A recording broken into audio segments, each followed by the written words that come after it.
Welcome to my first video. I've never done this before, so you'll bear with me. I'm an ex-JW. It's been 2 years, nearly, since I woke up. And I've been thinking about, making a video or videos for a while. The last week since the vast apostate army went to Warwick has really encouraged me to get on it, and I guess I can do this. I can add my voice. Those beautiful people went to that Kingdom Hall and stood up as they did and had their say. I can do it this way. This is what I can do.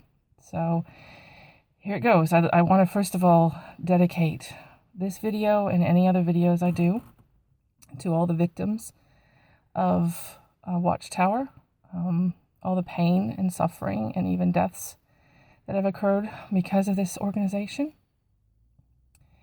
But I'll just start. This video is just going to be fairly short. I'll just let you know, basically what woke me up. What the final couple of pieces to the puzzle that made me realize that I didn't want to be a part of this anymore. Let's go back to August, late July, 2015, and I was listening to the news, ABC News here in Australia. The Monday, I think it was the Monday or the Tuesday after the first case 29 in the Australian Royal Commission into institutional response to child sex abuse. And I had been listening to the news report about the proceedings for that day, and it said there was 1,006 unreported since 1950 something pedophiles in Australia that hadn't been reported to the police. And I thought, oh, the media is twisting this somehow. I was like, but I thought to myself, I just would love to be a fly on the wall and actually know what was said in the courtroom or whatever you call it there. And it wasn't a day or two later, a really good friend of mine, she said, "Oh, you hear what's on the news?" She was a Jehovah's Witness. And they'd been through a lot the last couple of years. I knew that. And, she says, you can listen to this, or you can read the manuscripts on a website, or you can listen to it on YouTube. And I was like, oh, really? Yeah, wait, great. I can listen to this and I can find out for myself. And, she warned me. She says, it's going to be confronting. You got to be ready for it. So I prayed. Like, oh, please let this be the right course for me. If I can, this is what's safe for me to do, I'll look at it. And so I did, and I was shocked. I read some of the manuscripts. That was quite tedious, reading through the manuscripts, and then I found the YouTube videos and watched these elders that didn't have a clue. And I'm like, this is really, really odd. They don't know what they're doing. I thought, well, it must be just at the elder level, the congregation level, things are just not going right, And they finally got Jeffrey Jackson up, and I was just like, yes, he'll fix it. He'll answer the questions. He'll make it all better. He'll show us. He's God's anointed, for goodness sake. So I wasn't able to watch the live stream on the 5th. I think it was the 5th of August. Can't remember dates right now, but anyhow, it was a Friday. And I thought, well, I'll watch it when it's recorded, because we were at a convention. It's the very last convention we went to. So we were at the convention that Friday while that was going on. And I can't remember when the video stream got up there, but I know that convention was a turning point for me in some ways. I even wore pants to the Sunday because I was more comfortable that way and couldn't believe the love bombing I got. Your kids are great. They're so well behaved. I was brand new because I was in pants. Gosh, That's crazy. Anyhow, back to the Royal Commission. So yeah, I watched Jeffrey Jackson, and I could not believe the lies. And that's not my department. I don't know it. I don't know the answer to that. You'll have to ask somebody else. Don't know. That's not my department.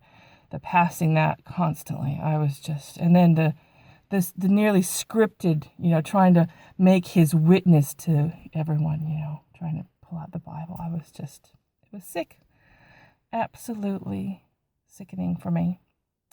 I thought, this goes all the way to the top. This corruption. What's going on? And it was slow. I had reservations, but I decided that, hey, this goes all the way to the top. What does that give me? That gives me permission to look outside the organization for information, to do my research. They've just, they lost me on that. I was like, yeah, I can do this. I have the rights. They don't have the right to tell me what to do and not be able, and it took that fear away of actually looking at literature and stuff online that was, not from Jehovah's Witnesses and even, and looking at stuff that ex-Jehovah's Witnesses had brought up. So, but it took a few months, it was gradual, very gradual. And I was trying to figure out where their authority came in, where they had authority. And that was to look at 1914 and where that, stands, because that's where they seem to, be drawing their authority from. And I looked at the calculations, and I thought these are all off. And then I found out that 607 wasn't even, accurate. That was the Jehovah's Witnesses were the only ones that were saying that 607 was when Jerusalem was destroyed. And I was on jwfacts.com, and I read about Daniel 4, and that's where Nebuchadnezzar was out in the wilderness for 7 years. And that was one of the key things in their calculations for 1914. And the webpage pointed out that all the other prophecies in Daniel don't have any secondary fulfillment. They're all just, the prophecies, and that's it. There's no secondary fulfillment. So why is it that, Daniel 4 had a secondary fulfillment involved in this calculation, And that made me realize, well, you don't even need to worry about when Jerusalem fell or anything, because it just doesn't mean anything. It's all just, makes no sense at all. And then I followed that up with the realization that, the parable of faithful and discreet slave is a parable. It's not a prophecy. It's not pointing to a group of people. So those two simple things just blew it. Just totally made me realize that I was involved with something, that was lying to me. I was being lied to since I was 6 years old. And that basically made my decision for me. And from there, I learned that, blood transfusions, absolutely, no grounds for that coming from the Bible. It's just a twisted thing. And it freed me. And it was such a relief because all through the years, there's just stupid stuff you couldn't put your finger on that just didn't sit well. And now I had the puzzles, the pieces to the puzzle. The puzzle was nice and filled with those pieces, and I could see so much more clearly. And I'm just so much more happier. And So thank you for listening to my first little introduction. And there's more to come. I've got several things in my head that I'd like to record and maybe share with you. And sorry about the and-does. Word whiskers. So I'll quit this for now. This is the end of this introduction to me.